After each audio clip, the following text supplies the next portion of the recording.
Nous avions laissé la semaine dernière Jacob et Ésaü dans le campement de leurs parents et cette fois-ci, cette Shabbat, eh bien Jacob est parti. Il est parti de chez sa mère, il a vécu 20 ans chez son beau-père et le voici donc sur le chemin de retour. Mais comme Laban avait changé à plusieurs reprises ce qu'il avait dit, il lui avait dit qu'il lui donnerait Rachel, il lui a donné Léa, et ensuite il lui a donné Rachel, mais il a dû travailler 14 ans pour ses deux épouses. Et puis, ensuite il lui a dit, prends un salaire. Et puis à chaque fois il a changé son salaire. Alors à un moment, Rachel, qui était aussi une femme de décision, un peu comme Rebecca la semaine dernière, a dit à Jacob, Habaïta, on rentre à la maison, enfin, à la maison de Jacob, c'est-à-dire à Beersheba. Et donc, une nuit, ils ont fait leur bagage, ils ont pris leurs enfants, Rachel, Léa, les servantes, et les serviteurs qu'ils avaient acquis, que Jacob avait acquis entre-temps, et dans la nuit, furtivement, ils sont partis. Et Rachel a même apporté avec elle les téraphimes, c'est-à-dire des petites idoles de son père. Et le lendemain matin, lorsque la famille de Laban s'est réveillée,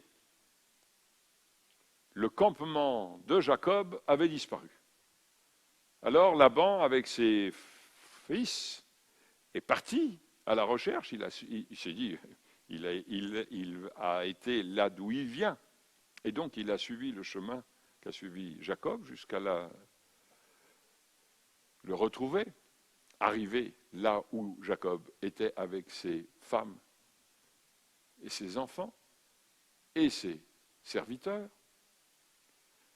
À un moment, Laban a essayé de retrouver ses téraphimes, ses petites idoles, mais Rachel était assise dessus et elle a dit, tu sais, à certains moments, les femmes ne bougent pas, donc Laban n'a pas insisté, il n'a rien trouvé. Alors Jacob s'est emporté contre son beau-père en lui disant, non seulement tu as changé à plusieurs reprises mes salaires, tu m'as fait travailler 14 ans pour Rachel, et en plus maintenant tu viens m'accuser d'un vol, mais il ne savait pas que Rachel avait dérobé ça à son père. Ça arrive quelquefois que l'un des membres du couple cache quelque chose à l'autre membre du couple. Ça arrive aussi bien aux femmes qu'aux hommes. Et donc, il s'est emporté et il a dit, il faut à un moment ou à un autre que nous arrivions à un accord. Et Laban dit, alors maintenant, concluons une alliance, moi et toi, et ce sera un témoignage entre nous deux. Et Jacob a pris une pierre et l'a érigée en monument. Et Jacob a dit à ses frères, donc à ses frères puisqu'il faisait partie de la famille, puisqu'il était marié, il avait épousé et Léa et Rachel, donc c'était leurs frères, ramassez des pierres, et ils ont pris des pierres et ils ont fait une butte, et ils ont mangé là, sur la butte. Et Laban l'a appelé Yegar Sahaduta, but témoin, et Jacob l'a appelé Gal-Ed, but témoin, l'un dans sa langue sumérienne, et l'autre, Jacob, en hébreu. Et Laban a dit, cette butte est témoin entre moi et entre toi dès aujourd'hui. Aussi, on a appelé son nom Gal-Ed. Donc ils se sont mis d'accord pour que le nom soit le même. Et Mitzpah, poste de guet, c'est le deuxième nom, parce qu'il a dit, l'Éternel guettera entre moi et toi quand nous serons cachés l'un de l'autre, et si tu fais souffrir mes filles, et si tu prends des femmes en plus de mes filles, et nul n'est avec nous, vois, c'est Dieu qui est témoin entre moi et entre toi. Et Laban a dit à Jacob, voilà, cette butte, et voilà la pierre dressée que j'ai érigée entre moi et toi. Elle sera témoin, cette butte et témoignage, la pierre dressée, que moi, je ne passerai pas vers toi cette butte, donc je n'irai pas plus loin, et que toi tu ne passeras pas vers moi cette butte et cette pierre dressée pour le mal. Oui, pour le mal. Le Dieu d'Abraham et le Dieu de Nachor, ça c'était le père, le grand-père. Les divinités de leur père jugeront entre nous, et Jacob a juré par le Dieu craint par son père Isaac. Et Jacob a sacrifié un sacrifice dans la montagne, et il a invité ses frères pour manger du pain. Et ils ont mangé du pain, et ils ont passé la nuit dans la montagne. Le lendemain, Laban s'est levé de bon matin. Il a embrassé fort ses filles et ses fils, donc ses petits-fils et ses filles. Et il les a bénis, et il s'en est allé, et il s'en est retourné, Laban, chez lui, et Jacob est allé son chemin. Et des envoyés de Dieu l'ont rencontré, et Jacob a dit, quand il les a vus, cela est un camp de Dieu, et il a nommé le nom de ce lieu de Machanaïm, les deux camps. Les leurs, le leur et le mien. En lisant ce passage, j'ai été intéressé par ce que Laban et Jacob avaient fait. Donc Laban est venu de Haran, Jacob est en train de retourner vers Beersheba. Ils sont donc dans une région qui n'est pas indiquée véritablement et qui est entre, on dirait aujourd'hui, entre Alep et Beersheba. Mais de l'autre côté du Jourdain. Donc du côté de l'Asie mineure. Et là, ils décident, en quelque sorte, pour marquer leur alliance, ils décident de marquer cette alliance par la présence pour Jacob d'une pierre qu'il érige en marque, en pierre dressée, dit le texte, et puis un tumulus par les fils de Laban. Et ils se disent l'un l'autre, nul ne franchira cette limite vers l'autre pour le mal, mais cette limite, bien entendu, elle peut être franchie pour le bien. Et Rachid, dans son commentaire, dit, si c'est pour commercer, oui. Si c'est pour guerroyer, non. Pourquoi est-ce intéressant? D'abord, c'est peut-être une indication en géopolitique.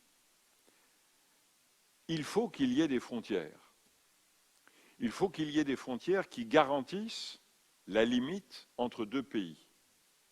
Pour que chaque pays puisse se développer à l'intérieur de son aire, mais ces frontières sont des frontières poreuses et qui peuvent être dépassées, c'est-à-dire qu'on peut aller vers l'autre, pour reprendre le terme de Rachid, pour le commerce, c'est-à-dire pour l'échange, que ce soit un échange commercial ou autre, pour une visite. Mais ces limites, elles peuvent aussi indiquer que l'autre est en train de venir vers moi d'une façon belliqueuse s'il ne m'a pas dit qu'il allait venir. Les frontières sont donc nécessaires. Elles sont nécessaires et elles sont une condition à la paix. Peut-être qu'on pourrait s'en souvenir en Israël, qu'il est nécessaire d'avoir des limites. Mais ce n'est pas une question uniquement de géopolitique. Ça peut être aussi une question de relations humaines. Nous avons en quelque sorte tous un domaine, le chez nous. Et nous n'apprécierions certainement pas que l'autre envahisse notre domaine, comme l'autre n'apprécierait certainement pas que nous envahissions son domaine. Il y a des domaines géographiques, des domaines de l'espace, et puis il y a d'autres domaines. Il y a des domaines dont les uns et les autres bénéficient, mais qui font partie en général ou en particulier, disons, d'un domaine privé. Par exemple, dans notre maison communautaire, ce n'est pas un domaine qui appartient à tous. C'est un domaine qui appartient à notre communauté. Et à l'intérieur de ce domaine, eh bien, en quelque sorte, nous sommes maîtres de ce qui s'y passe. Bien entendu, si cela ne va pas à l'encontre des règles et des lois de la cité dans laquelle nous habitons.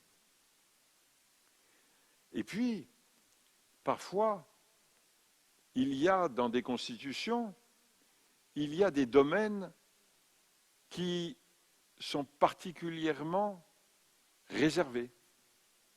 Ainsi, dans la Constitution genevoise, comme dans la Constitution fédérale, comme dans d'autres constitutions de nos pays occidentaux, il y a en général une séparation entre le politique et le religieux. L'État nous garantit la possibilité d'avoir ou de ne pas avoir une croyance.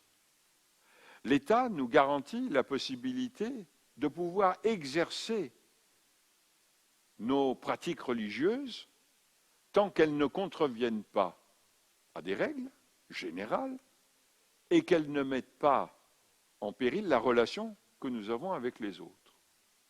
Or, à l'occasion de ce qui se passe, je ne sais pas si vous avez écouté ce qu'ont dit les conseillers d'État mercredi. Ils ont ouvert la possibilité pour le commerce. Vous voyez, Rachid n'est pas loin. On peut aller maintenant à l'intérieur des commerces. La limite est ouverte. Ils ont parlé d'autres biens ou d'autres lieux où on peut aller. Mais curieusement, ils en sont restés à une étroitesse concernant les cultes. Parce que si nous avons le droit de nous réunir en privé ou en public jusqu'à 5 personnes, nous n'avons pas le droit de nous réunir au Beit Gil, dans notre synagogue, à 5 personnes pour un office, comme on dit, pour un culte. Alors on arrive à une situation paradoxale et que je vais vous décrire. À 6 heures, je vais dire à 4 de mes amis, c'est fictif, je vais dire à 4 de mes amis la semaine prochaine de venir. Et puis je leur ai dit, comme ça on va lire le journal ensemble, de 6h à 6h30. Et puis à 6h30, l'un d'entre eux va dire, on va faire l'office. Et je vais leur dire, vous avez le droit de faire l'office pour vous, mais si je viens sur l'abima et devant la théba, nous n'avons pas le droit de faire l'office, parce qu'à ce moment-là, c'est un culte, en 2 mots, un culte, et cela nous est interdit. Je vous laisse réfléchir sur la logique interne de cette interdiction.